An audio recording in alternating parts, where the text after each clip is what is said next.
J'ai l'habitude de commencer mes conférences toujours par ceci. Il n'y a pas de plus grande folie au monde que de condamner pour faux ce qui ne nous semble pas vraisemblable, et de ramener la puissance de Dieu et de notre mère nature à notre propre capacité et à notre suffisance.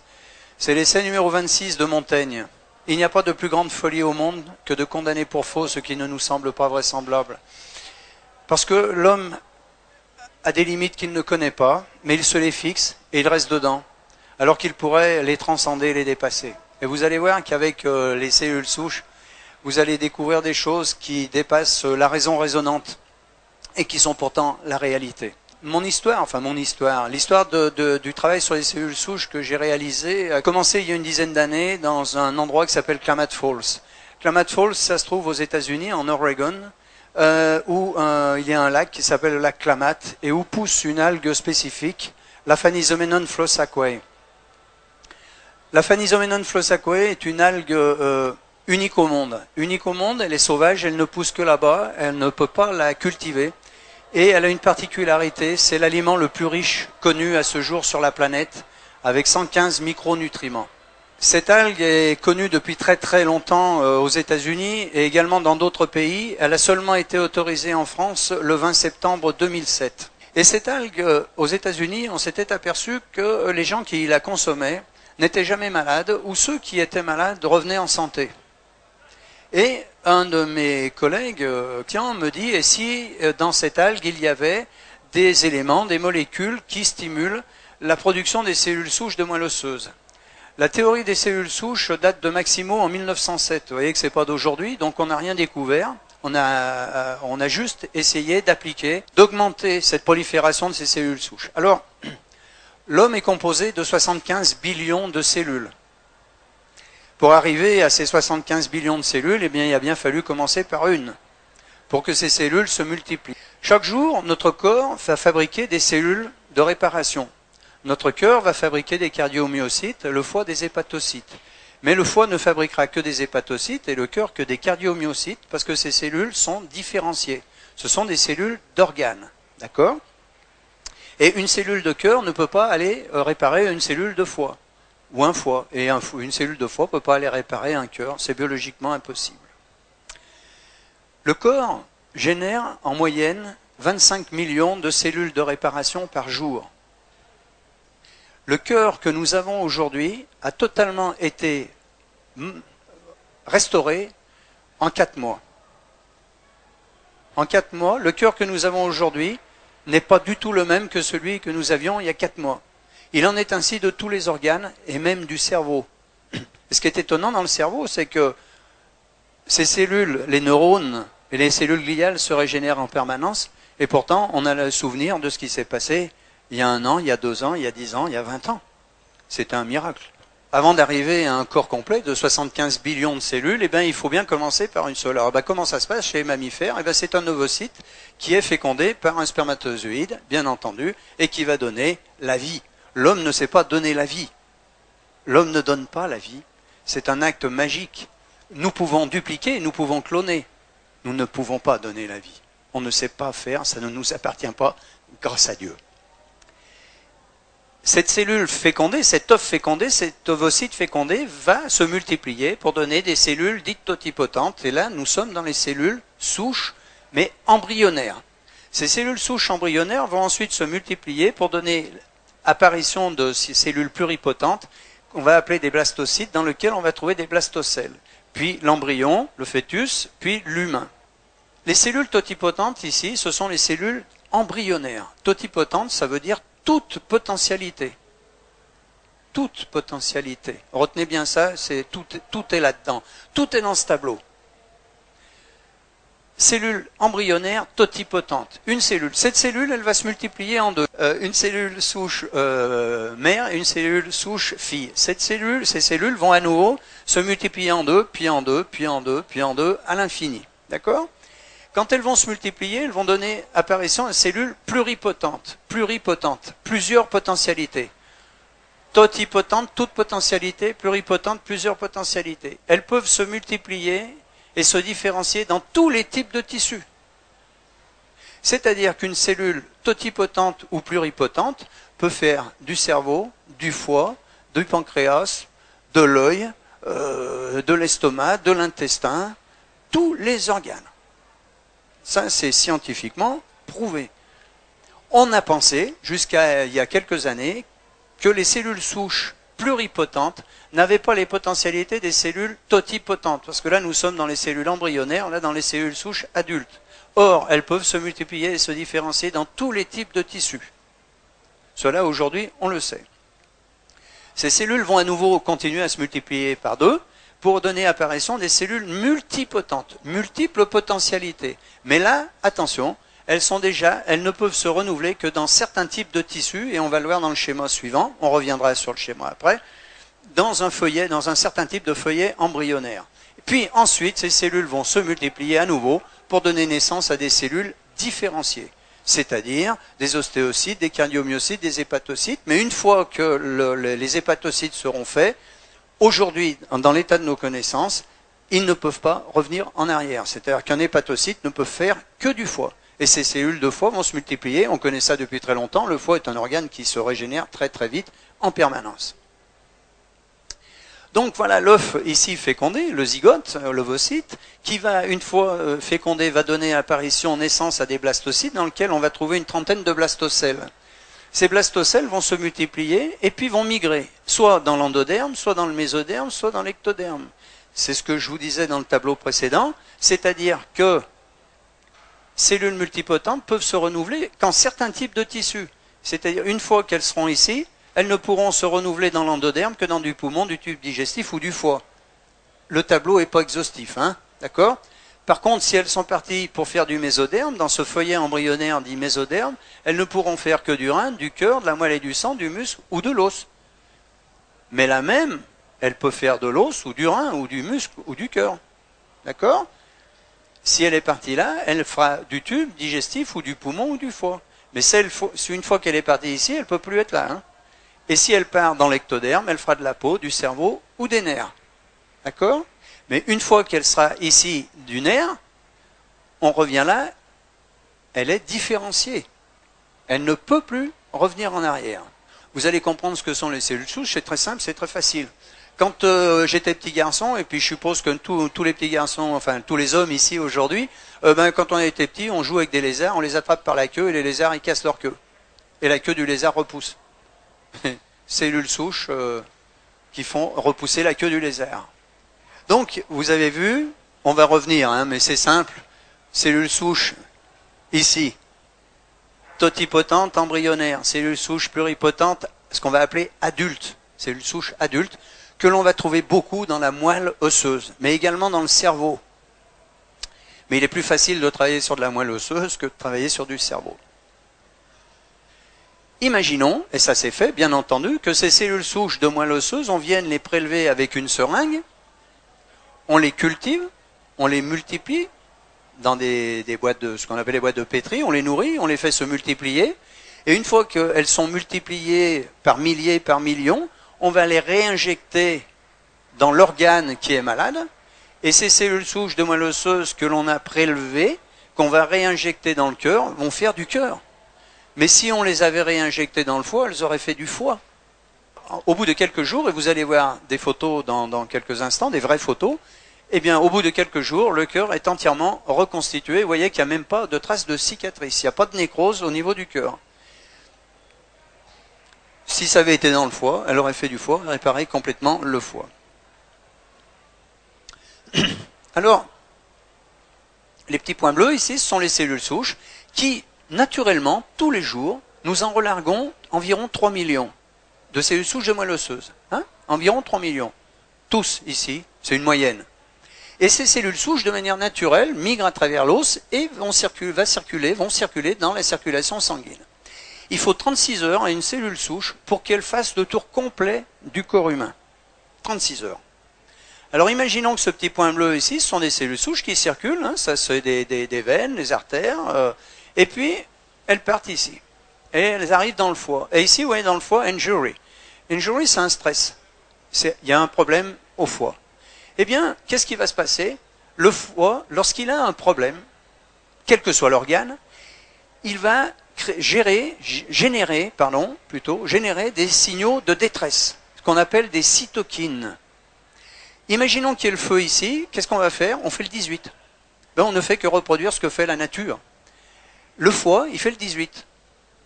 Les cytokines vont appeler au secours. Donc, les cellules souches sont les pompiers, elles arrivent ici. Elles arrivent ici et elles vont réparer le foie, parce que le foie a appelé. Mais elles ne vont pas réparer ça comme ça par hasard. Et là, je vais vous montrer un tout petit morceau de film. Regardez-le bien, c'est assez impressionnant. Vous avez ici une cellule souche et ici ce qu'on appelle une cellule d'adhérence. Parce que les cytokines, ce sont ces signaux de détresse. Mais la cellule souche, quand elle va passer, elle va passer. Et comment elle va faire pour faire du foie? Eh bien, il faut qu'il y ait une cellule, ce qu'on appelle les cellules d'adhérence, qui vont les coopter. Et regardez bien ce qui va se passer. Ça, c'est une cellule souche. Ça, c'est une cellule d'adhérence. Regardez bien, ça dure pas longtemps, mais c'est très très chouette. For the brain from embryonic stem cells. And it turns out that we're able to do this. And that these neural stem cells, as we call them, la cellule d'adhérence va chercher la cellule souche et lui dit viens ici et toi tu vas faire du foie si c'est un problème de foie ou du cœur si c'est un problème de cœur. Ce film a été fait par l'université d'Édimbourg. C'est pas moi qui l'ai réalisé, mais je trouve que le petit morceau, bon tout le reste c'est très très chouette, mais celui-là est particulièrement beau. Donc cette cellule ici elle va passer. Elle va arriver là parce qu'il y a eu des signaux de détresse des cytokines et au moment où elle va passer là, il y a une cellule d'adhérence qui va la coopter et pour dire, toi tu restes là, tu fais du foie. Et puis, il y en a beaucoup qui arrivent et puis elles ressortent, soit parce que le problème est réglé, soit parce qu'il n'y a pas suffisamment à ce moment-là de cellules d'adhérence, donc elles vont refaire un tour. Et puis elle ressort et puis elle vient ici. Et là, on s'aperçoit qu'il y a un problème sur le derme. Eh bien, exactement la même chose, cytokine, cellule d'adhérence. Et celle qui était ici, qui est ressortie, qui n'a pas fait du foie, elle va faire du derme. Et si au lieu de venir ici, elle était partie là, eh bien, vous voyez, de l'intestin, cytokine, cellule d'adhérence, et elle va faire de l'intestin. Celle, quand elle est ici, elle ne sait pas si elle va faire du foie, de l'intestin ou du derme. Elle peut tout faire. Pluripotente. C'est merveilleux. C'est merveilleux. Donc nous avons, chaque jour, 3 millions de cellules souches que nous libérons et qui sont capables de nous réparer. Lorsque l'on se blesse, je prends la main, c'est plus facile pour moi pour vous montrer, on se blesse à la main, eh bien vous savez qu'au bout il va y avoir du sang, et puis ça va coaguler, il va y avoir une croûte, et quand la croûte tombe, c'est réparé. Eh bien il y a des cellules souches évidemment de l'épiderme, et du derme si c'est profond, de l'épiderme en surface, qui sont venues réparer, mais également des cellules souches de moelle osseuse. Ah, c'est bien, vous dites ça, mais vous pouvez le prouver. Eh bien, c'était tout le but du travail, c'était de prouver que c'était bien des cellules souches. Alors, comment on fait? Eh bien, c'est très simple. Alors, un petit schéma ici, pour vous rappeler, si on parle bien de moelle osseuse, pas de moelle épinière, les cellules souches de moelle osseuse migrent à travers l'os, et ces cellules souches peuvent faire du muscle squelettique, des cellules épithéliales, des neurones, des cellules gliales, du muscle cardiaque, de la graisse, des globules rouges, des globules blancs, du cerveau, du foie, etc. Les mêmes. Les mêmes. Nous étions convaincus de ça, mais il fallait le démontrer. Donc nous avons demandé au professeur Orlik, vous voyez Orlik ici, le professeur Orlik, il travaille à l'université dans l'Illinois, et on lui a demandé, parce qu'il ne faut pas être à la fois juge et partie, il faut demander à l'extérieur, monsieur le professeur, est-ce que vous pouvez prouver que ce que l'on dit est vrai? Donc il a fait les essais. Alors qu'est-ce qu'il a fait? Eh bien il a provoqué une centaine d'infarctus du myocarde sur des souris. À ce moment-là, le professeur Orlik sépare ces 100 souris en 2 lots de 50. Il les remet dans leur cage, et dans les premières, il les remet dans leur cage et il leur donne à manger de la nourriture comme d'habitude. Et on s'aperçoit que 27 jours après, du groupe contrôle, il y a une scarification terrible au niveau du muscle ventriculaire, vous voyez en bleu ici, une toute petite reconstruction en rouge sur uniquement 17% de survivants. D'accord? Infarctus du myocarde, et on les laisse se débrouiller, on ne change rien au régime alimentaire. Sur le deuxième lot de souris de 50, le professeur Orlik les remet également dans leur cage, mais là, cette fois, il adjoint à la nourriture des molécules que nous avions isolées de l'algue bleu vert dont je vous ai parlé au départ, c'est pour ça que je vous ai rapidement parlé de l'algue bleu vert.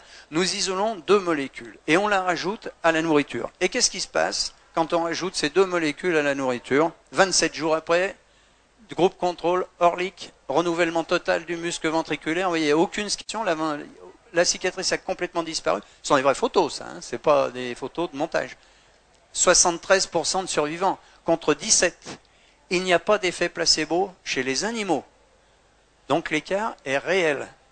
17% chez celles qui se débrouillent toutes seules avec une toute petite, vous avez vu, revascularisation, un tout petit muscle. Là, le muscle est entièrement refait en 27 jours.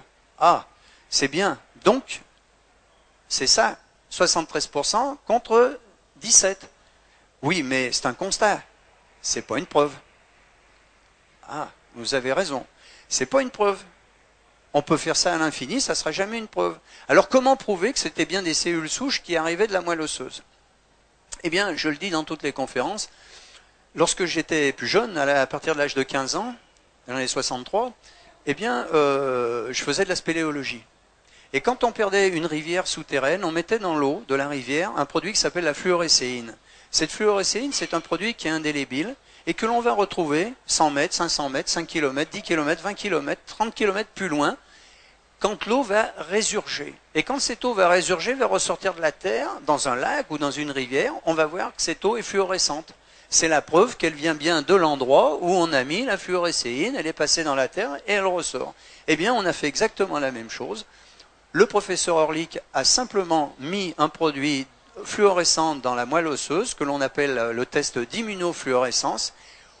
On provoque un infarctus du myocarde, ou peu importe l'accident, et à ce moment-là, on attend, et on regarde ce qui se passe, et 36 heures après, alors bon, ça c'est un dessin bien entendu, le cœur humain, il y a un infarctus du myocarde, et 36 heures après, qu'est-ce qu'on s'aperçoit? Que 30% des cellules de réparation étaient fluorescentes. Donc elles venaient bien de la moelle osseuse, elles avaient migré, et pour venir réparer le problème, grâce aux cytokines qui appellent, et aux cellules d'adhérence. CQFD. La démonstration était faite que c'était bien ça.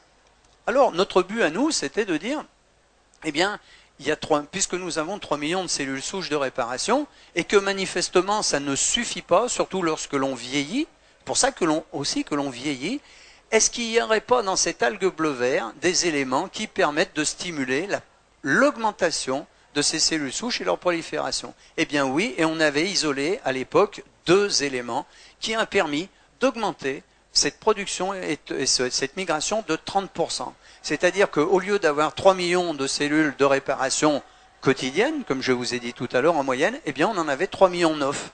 Donc on avait 900 000 cellules souches de réparation supplémentaires.